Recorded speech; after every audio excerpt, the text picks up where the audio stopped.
now, like some shaky ground when it comes to quarterbacks who are injured, they're not producing, or both. Let's go down the list.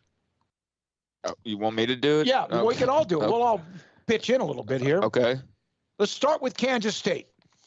Well, Skylar Thompson's hurt, right? Yeah. So Will Howard has to play again. Will Howard hadn't played last year, but he was kind of thrown into the fire. So they better hope that Will Howard is grown up in a year. I would think that he has, but even still, Skylar Thompson getting hurt derailed Kansas State's season last year, even before COVID attacked them. Yeah, I mean, it takes them from being like a top 5, or I should say there's only 10 teams, an upper half team to a bottom half team, in my opinion. I mean, they got a great running back. They've got a couple good receivers. Like Malik Knowles is interesting. And defense is okay, is solid. But there's not a lot that's, Vaughn's special. He's definitely special. But with Skylar Thompson in there, it's just night and day for Kansas State at quarterback. So him being injured for a second year in a row, I mean, that's a brutal blow.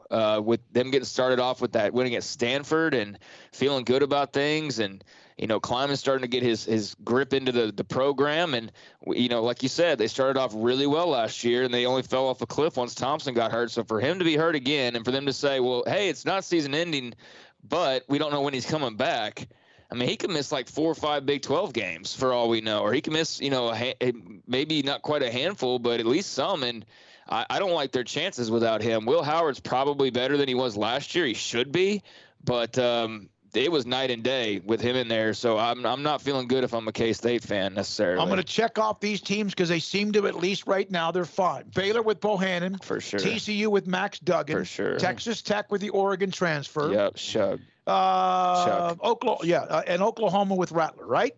Those four seem to all and Oklahoma be okay. State with Spencer Sanders, I would say. But he is so erratic. Yeah, but I'd say he's their starting quarterback. Yeah. Like he's clearly, it's him or Illingworth, I think. And yeah, I think that Spencer Sanders is the clear guy. I mean, and he just got back last week, so I don't think it's quite time to press panic on Spencer Sanders. What I'd say about Spencer Sanders, though, is he came back last week. It's his first game, so I give him a little bit of a mulligan there. But, I mean, the guy's got major issues that prevent him from being a really great quarterback, and that's turning the ball over. It's making bad decisions. And, we've heard talent. I'm done hearing about his talent. I'm done waiting to see him play really good and flash it, but still lose the game once every 5 games and just kind of look lackluster. Like, I know if you're an Oklahoma State fan, you've watched so much more of him and you're probably like, whatever. But when I've watched him several times, he's turnover prone and he makes bad decisions, and he's not ever played maybe a rare glimpse of him living up to like some big recruiting status. You know what I mean? Like he's been an Achilles heel as much as he's been a benefit for them. So, I don't know if it would ever get to the point where, that's suddenly a controversy there. I mean, you're right that it's not exactly rock solid. All right. Iowa State bench Purdy. They benched Purdy. Yeah. They benched him against the biggest rival that they have. And Matt Campbell said afterwards that it was, as much to protect him and whatnot as it was anything else. And he also said that it wasn't even so much Purdy as it was, because if you look, all those interceptions were not entirely on him. I mean, not all of them weren't on him either, but they weren't like just 3 bad throws and it's all his fault. But, Matt Campbell he placed some blame, and it wasn't on Purdy. It was on the players around Purdy, which was interesting. And that includes, the fact that the run game hasn't just been dominant like you would think, or just the offense in general. It's been very lackluster through 2 games. So I am highly intrigued to see how they handle Hunter Deckers, because that's like the next big name. Like that's the new kid on the block, the big recruit that everybody wants to see. And to be fair, when he came in last week, the offense got a little bit of a spark. So it's hard to imagine that your special season would include benching your starting returning quarterback, right? But that's what they did last week. And, take what you want to believe from Matt Campbell. Some of it was to protect him, but I think some of it was also that he just wasn't playing well. And it hasn't played well so far this season. So that's, what that does is that at least creates a little conversation that you didn't think was going to be there necessarily before the year started. Yeah. All right. And back to Brock Purdy. If you go, if you want to watch the big one too, from this past week that just aired on Wednesday night, JD broke it down a lot, and Brock Purdy was not at fault for two of those interceptions. One of them was straight up on him, but he was trying to make a play. But the other two were bad, bad routes or bad protections and all that. So I don't think Purdy's in that much danger, but sometimes I like Matt Campbell's guts to go, okay, look, this isn't working. Let's pull this kid out before he gets broken. And I don't think he's in tons of danger either, but there's at least a conversation now happening in the fan base that maybe wasn't as loud before. And you know how those things go. They don't always trickle out onto the field, but man, they can matter sometimes. And so there is a maybe it's a vocal minority that is like, yeah, Hunter Deckers, let's go. But if it's Purdy's job, but if he comes out again and doesn't play very well, they got a guy that they're willing to call on. So that's just a very interesting storyline for a team that you thought was just bringing everybody back, and this is going to be a great run. And so far they're 1-1 with a unimpressive showing and a bad loss to their biggest rival. Well, I want to move on to the next team, but one note about Purdy. Last year when Baylor, which was they were struggling, they went into Ames. Remember, Squirrel Williams was giving them hell. He goes out. They picked him off a couple of times really early, and he was struggling, and the game flipped on what was a long kick return, and then Baylor's offense started to go sluggish, and they had the Breece Hall started getting some stuff, and then Terrell Bernard went out, which is part of the game, but he kind of dodged a bullet. Can you imagine where they would be if they had not won that game? And maybe how last year's Baylor season would have at least been looked at differently. Now, West Virginia, Daggy's the guy, right? I mean, technically, the guy with an asterisk next to his name, the guy by default, really, he is. It's kind of like Spencer Sanders. It's like I think you kind of know what you're getting at this point, and it's not going to change like 5-6 years into his career in college. So, Jarret Daggy last week against far lesser competition in Long Island, hey, looks great, but against Maryland, a little bit shakier. I don't think that. He is. I've never really been sold on him as being the guy that can take them to the promised land or take them to a different level. And so, now he's got this young whippersnapper by the name of Garrett Green. Another situation kind of like with Deckers, where it's like the new young hot quarterback recruit, and we know how that goes. Backup's the most popular player on the team, so Daggy's just pretty average. I mean, to be quite frank, it's true. He's pretty average. So this kid comes in, he runs the ball, is exciting running the football. I mean, he's got a lot to still work on, but he gives that little spark that fans love. And, I would not be surprised to see more Garrett Green this weekend. And I think that Neil Brown's kind of played close to the vest on how he wants to play that out. But I don't think it's just going to be the Jarret Daggy show. I think they're going to be taking a look at Green. It's just a matter of how, when, and if. You wonder if teams who are supposed to be better and then you slip again if you don't make changes immediately, because now you start having to look, if you can't be in the Big 12 title game, which is a long way off, then you have to look at, Texas. We know what happened there. I thought Card looked really, really good in that opening game, and maybe Louisville or Louisiana was a little bit overmodulated. They did win big last night, and they were expected to. But Card looked, I thought, good. He moved the ball, he extended plays.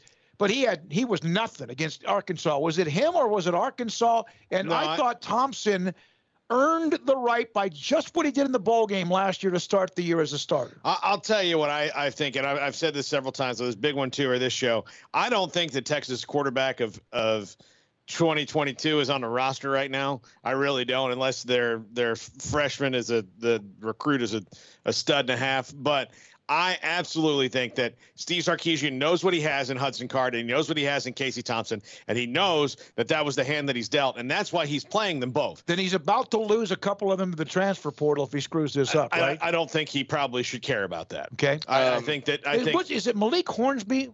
Who's the guy they have that's coming in, the young man from the I think that, I mean, that name's from – I don't know exactly who's who. And then they have the guy that did good at Elite 11, but he's a senior this year. I mean, with the stunted year and just the whole last year, like my grasp of like who's in what class right now and recruiting and all of that is like so blurred and needs to clear up. But it's just a log jam in my head. But to answer your question, the biggest problem with Texas offense is their offensive line. I mean, clear far and away. It's the offensive line is the biggest problem. And I've seen some Texas analysts who have said that they had been screaming and clamoring all offseason like, hey, hit the transfer portal. And Sark didn't, or didn't maybe to the extent that they would have liked. And you walk in and you knew in this offseason that offensive line could potentially be a problem, and you arrive in the season, and guess what? Your offensive line is looking like a problem. So that didn't help matters with Card. And I think once you get a young quarterback or an inexperienced quarterback in there, and all of a sudden he's got big old D linemen from Arkansas running at him, it's a little bit of a different world than just playing willy-nilly against Louisiana, you know? And so you saw him show cracks, and you saw him go, oh, my God, I don't know, deer in the headlights. And I think with Thompson, you've got a little bit more of a veteran and probably a bit more escapability. I think that's your hope, is that he's just going to be able to make more plays if there is going to be a constant leak in the O-line that you have to deal with, and handle it a lot better than Card will. Now, we won't know this weekend because they're playing Rice, but we're not too far away from seeing for sure who is going to end up being the guy. But, yeah, Thompson's going to get a crack now, and, I don't think it's going to matter what happens this weekend so much. But and Baylor's about to see Malik Murphy, the kid from California, who's got a lot of talent, but again, Hornsby's at A&M, I think. Yeah, that's right. And Murphy's the one that did pretty well at Elite 11, but there's always still that raw part.